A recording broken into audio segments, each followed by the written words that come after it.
Ainda em Brasília permanecemos porque, olha só, Fernando Haddad disse que o governo Jair Bolsonaro pediu para excluir 2.500.000 pessoas do Auxílio Brasil. Carolina Vilela tem detalhes aqui para você no segunda edição, não é, Carol? Boa noite, bem-vinda.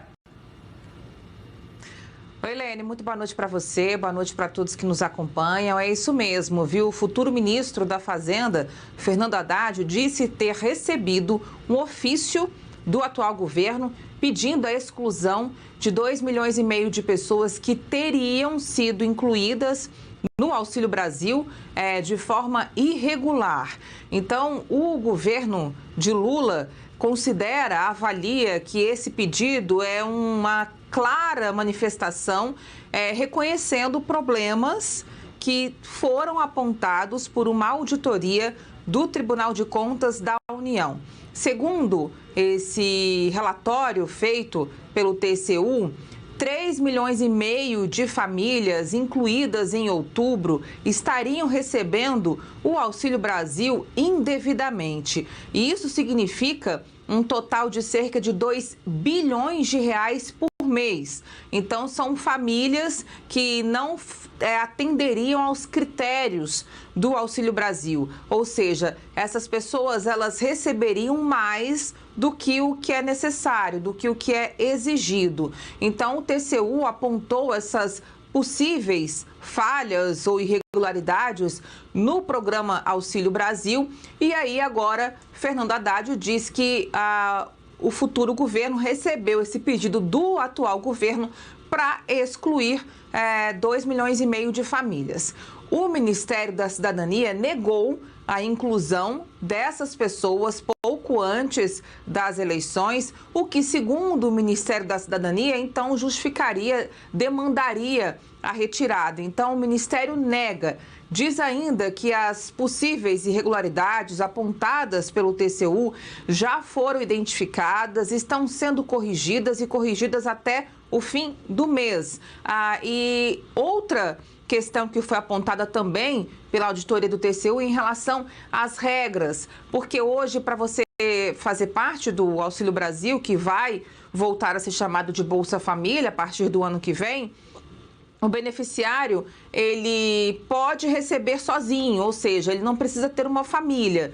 Então, o que a auditoria revelou? Que pessoas, mães, por exemplo, com filhos, 1, 2 filhos, acabam recebendo o mesmo valor que uma pessoa sozinha, solteira, o que, segundo o TCU, não traz aquela questão da igualdade. Então, o Ministério da Cidadania negou essa questão de inclusão nas vésperas das eleições de 2,5 milhões de famílias, diz que não houve esse pedido para que elas fossem retiradas, tivessem os cadastros cancelados, e diz ainda que o próprio documento do TCU, esse próprio parecer feito pelo Tribunal de Contas da União, reconheceu o Auxílio Brasil como uma evolução das políticas sociais de Estado.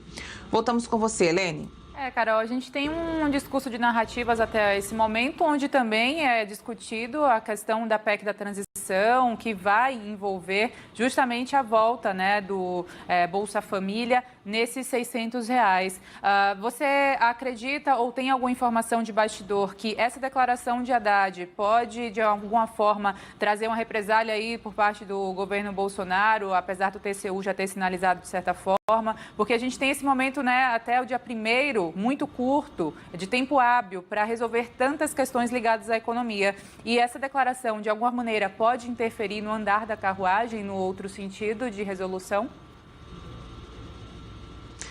Então, a gente sabia já desde o início que a tramitação da PEC, chamada PEC da transição, na Câmara, é onde ela enfrentaria mais resistência, maior dificuldade em ser aprovada. Mas aí estão acontecendo reuniões, articulações, para que haja um consenso em se manter o mesmo texto que foi aprovado lá no Senado, porque se houver modificações, se os deputados modificarem a proposta original, ela volta para o Senado e aí não vai ter tempo hábil para que a PEC, né, as medidas incluídas nessa proposta de emenda à Constituição possam ser também anexadas, incorporadas pelo orçamento. A expectativa é de que a PEC seja levada ao plenário amanhã. Então, a gente sabe que os petistas, aliados de Lula, estão trabalhando para isso. O próprio relator da PEC, o deputado Elmar Nascimento, diz que espera chegar a um entendimento para colocar a PEC em votação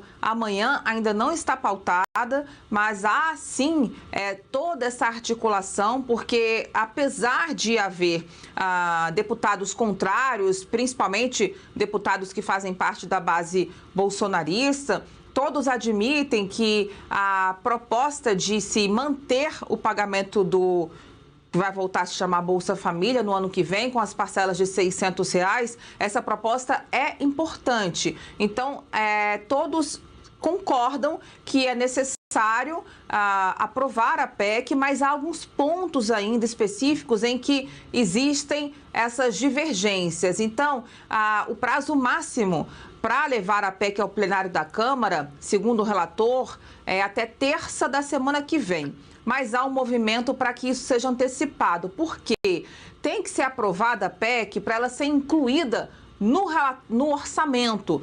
O relator do orçamento gostaria que ela fosse votada até amanhã para que o orçamento fosse levado à comissão mista do orçamento na quinta e aí sim todas as medidas incluídas na PEC fossem incorporadas ao orçamento. Mas a gente sabe que existe toda aquela movimentação, aquela articulação, vai depender do consenso, porque não o relator não quer levar a proposta ao plenário com chance de derrota. E ele quer evitar também qualquer destaque surpresa. Então, existem alguns destaques que estão sendo negociados com os próprios partidos. Elmar Nascimento disse que vai ouvir os partidos para que, se for necessário, se for possível, ele possa já incorporar esses destaques ao texto, então evitando qualquer tipo de alteração na PEC quando ela for ao plenário. A gente ressalta também que para ser aprovada